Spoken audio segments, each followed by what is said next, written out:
May narinig akong mga yabag sa hallway. Yung cleaning lady, tinutulak ang cleaning cart niya. Ito ang oras ng paglilinis niya araw-araw. Pagkatapos niyang maglinis, mga alas 3:30 na siguro. Huminga ako ng malalim. Sinimulan kong burahin ang original account. Isang numero. Parang may sariling isip ang mga daliri ko, mekanikal na tumiti pa. Nang matapos kong i-type ang sarili kong account, parang ang dayo ng mga numero sa screen. Account ko yun, pero ang magiging laman nun ay isang halaga na hindi ko kailanman inakala sa buong buhay ko. Kumpirmahin ang transfer. Ilagay ang password. Final confirmation. Alas 2:47 at 16 na segundo. Transfer successful. 50 milyon. Pumasok na. Agad kong sinimulang linisin ang mga bakas. Burahin ang operation logs. Ay clear ang cache. Hindi nito may tatago lahat, pero at least, mapapatagal nito ang pagtuklas hanggang Lunes. Biyernes ngayon ng madaling araw.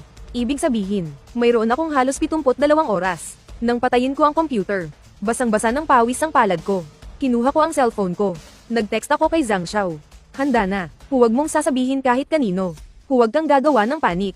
Tandaan mo, mas nakakatakot ang mga tao kaysa sa mga bagay na yan. Habang nag-aayos ako ng gamit, dumaan ang cleaning lady sa tapat ng opisina ko, tulak-tulak ang cart niya. Siguro mga 50 anyos na siya, pagod ang itsura. Nagulat siyang makita na nandoon pa ako. Bakit ang gabing-gabi na hindi ka pa umuwi? May hinahabol lang na project.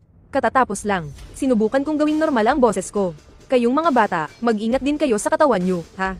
Umiling lang siya at nagpatuloy sa pagtulak ng cart. Nilock ko ang opisina. Naglakad ako papunta sa elevator. Ang haba ng hallway, parehong madilim ang mga opisina sa magkabilang gilid. Ang distansyang dati normal lang sa akin, ngayong gabi, parang wala nang katapusan. Rinig na rinig ko ang alingaw-ngaw ng mga yapak ko. Naririnig ko ang pag-ugong ng dugo sa mga tainga ko. Ramdam ko ang panlalamig ng likod ko. Habang pababa ang elevator, pinanood ko ang pagpalit ng mga numero. 16, 22, 21. Bawat palapag na binababa, pakiramdam ko isang hakbang papalapit sa bangin. Pero ang nakapagtataka, bukod sa takot, mayroon ding pakiramdam ng kaluwagan. Naitapon na ang dice, bangin man o arka, at least, ako ang pumili. Paglabas ko ng building, sumalubong sa mukha ko ang malamig na hangin ng madaling araw. May ilang taxi pa sa kalsada. Bukas pa ang ilaw sa convenience store. Ang normal ng lahat, sobrang normal, na parang may iyak ka. Kinuha ko ang cellphone ko at nagsimulang mag-search. Saan makakabili ng blast-proof doors? Saan may malakihang supply ng emergency goods? Saan may generator? 72 oras. Kung ito na ang huling 72 oras ng kalayaan ko, ay lalaan ko ang lahat ng yun sa paggawa ng isang Doomsday Fortress. Kung mali ako, magsisisi na lang ako sa kulungan. Pero kung tama ako, habang nagmamaneho pa uwi, may late night show sa radyo. Nagkukwento ang host ng mga urban legend.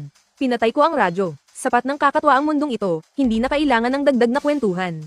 Alas 4 ng madaling araw, nakaupo na ako sa loob ng isang inupahang van. Tinitingnan ko ang siksik ang listahan ng bibilhin sa cellphone.